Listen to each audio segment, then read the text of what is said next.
नमस्कार साथियों ये टॉपिक जो है काफ़ी इम्पोर्टेंट टॉपिक है और इस पर आपको कोई भी एडवोकेट बेहतर सलाह नहीं देगा और ना ही मुझे लगता है इतनी जानकारी हर एक एडवोकेट को होती है।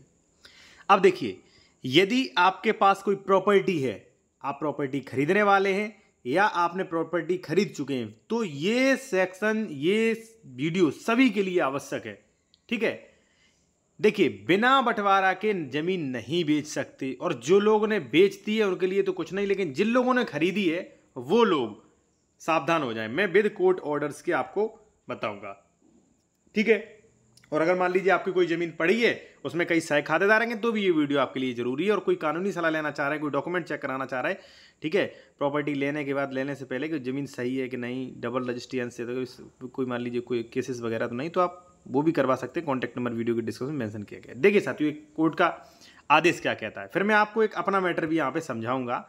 ठीक है, यहाँ पे संयुक्त जोत के सह खातेदारकों में से एक सह खातेदारक यदि अविभाजित जोत के किसी अवशिष्ट भाग का अंतरण माने होता है साथियों ट्रांसफर करना, दान या मान लीजिए बैनामा, ठीक है, यानी कि सेल डीड, तो अंतर्ती जिसने लिया है ऐसे विक्रय विलेख के आधार पर दाखिल खारिज का दावा करने का हकदार नहीं हो गया। ये केस ऑर्डर है। ठीक है, आप चाहे इसका पीडीएफ ले सकते हैं। अब आप कहोगे नहीं ऐसा कुछ नहीं है। देखिए, एक और ऑर्डर है, आज पत्रावली प्रस्तुत हुई, वाद संलग्न किया गया और स्टे यहाँ पे दिया गया।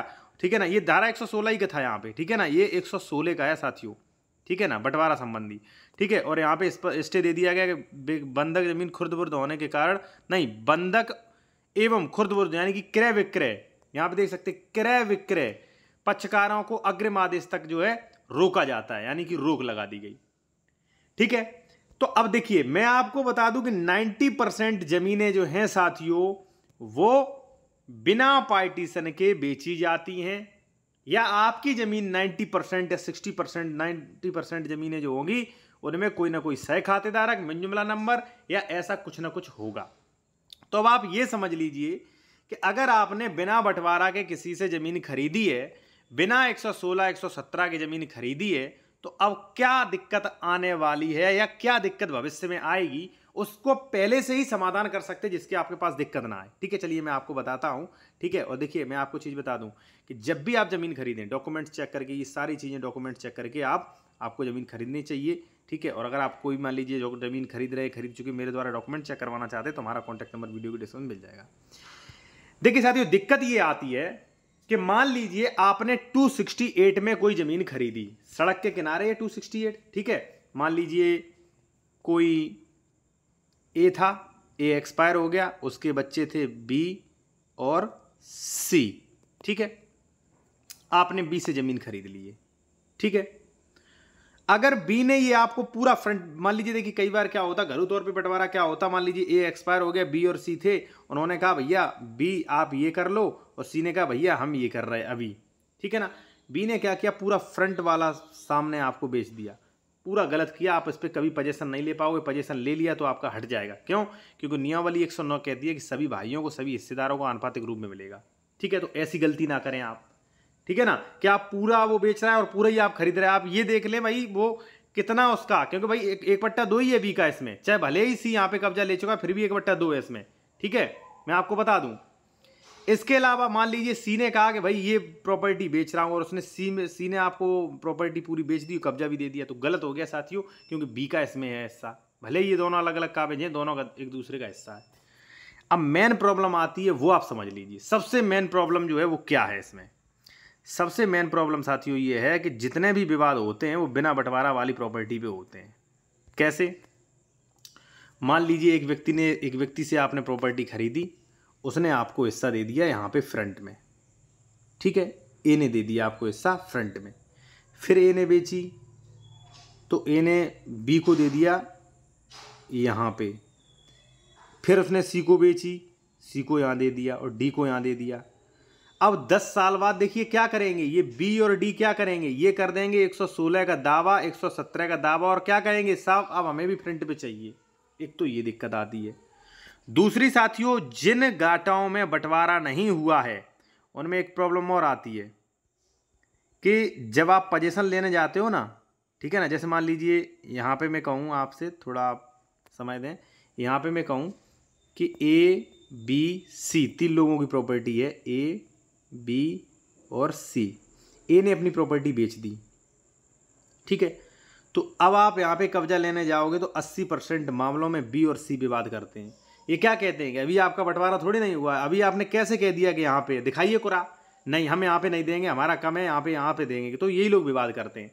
तो मेरा कहने का मतलब है कि जब आप ज़मीन खरीद रहे हैं तो या 116 117 देख के खरीदें या इन्हें समझ के खरीदें। 117 116 नियमावली 109 को समझ के खरीदें, क्योंकि कल से आप पोजीशन लेने जाएं तो दिक्कत ना हो। अगर आप पोजीशन ले चुके हैं तो सबसे पहले मेरा बढ़िया एडवाइस ये रहेगा कि अगर मान लीजिए आपने, उदाहरण के तौर पे साथियों, मान लीजिए ये पूरा पोजीशन ले लिया आपने, ए से खरीदी और पूरा आपने रेड कलर का जो है यहाँ पे आपने कब्जा कर लिया, तो आप एक काम करिए, कब्जा कर लिया आपने, आप कर दीजिए 116 का अंश डिक्लेरेशन और 117 में आप अपना यहीं पर कुरा बनवा लीजिए, ठीक है।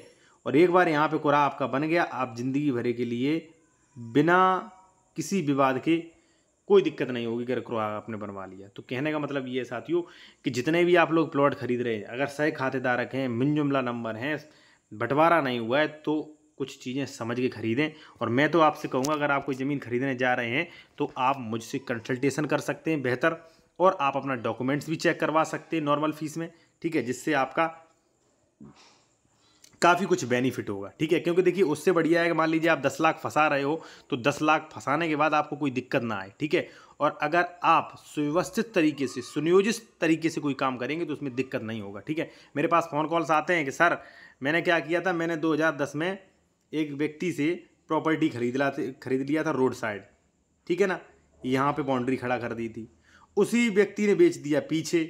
अब 10 साल बाद पीछे वाला कह रहा नहीं हमें इसमें से चाहिए, उसने 116 का बाद डाल दिया, ठीक है। क्यों? क्योंकि इनकी गलती है, इन्हें कानून की जानकारी नहीं थी, या तो यहाँ पे ये 10 साल हो गए, ये 1-2 साल में यहाँ पे 116 117 करवा सकते थे, ठीक है, क्योंकि इन्होंने इस चीज़ पर ध्यान नहीं दिया, ठीक है। और कई बार ऐसा होता है कि इन्होंने खरीद ली और यहाँ पे ए बी सी डी ये कब्जा ही नहीं देते, इकट्ठे होके इन्हें कब्जा ही नहीं देते, कहीं नहीं कब्जा नहीं दूंगा मैं, विवाद करते हैं। 80% अगर विवाद हैं साथियों तो 80% विवाद 116 117 नियम 109 या एक मिंजुमला नंबर वाली वो सेक्शन है धारा 30(2), इसी के सारे मैटर्स हैं। तो मैं तो कहूँगा कि जब आप ज़मीन खरीदते हो तो ये सारी पहले तो ज़मीन डॉक्यूमेंट चेक करें, फिर आप एडवोकेट से ये भी चेक करवाएं कि इसमें हमें आने वाले फ्यूचर में क्या क्या प्रॉब्लम्स का सामना करना पड़ सकता है। जो प्रॉब्लम्स आने वाली हैं वो आप पहले ही सॉल्व कर लीजिए तो सबसे बेहतर रहेगा, बढ़िया रहेगा, ठीक है ना। तो मेरा समझाने का मतलब यही था साथियों कि अगर आप बिना बंटवारा वाली ज़मीन खरीद रहे हैं तो थोड़ा समझदारी से खरीदें, थोड़ा पॉइंट से खरीदें और आने वाले परेशानियों को पहले ही निपटा दें, जिससे आपके फ्यूचर में मान लीजिए जो भी आपके उत्तराधिकारी, आपके बच्चों को परेशानी ना आए, ठीक है। आप भी आदेश भी देख सकते हैं ये।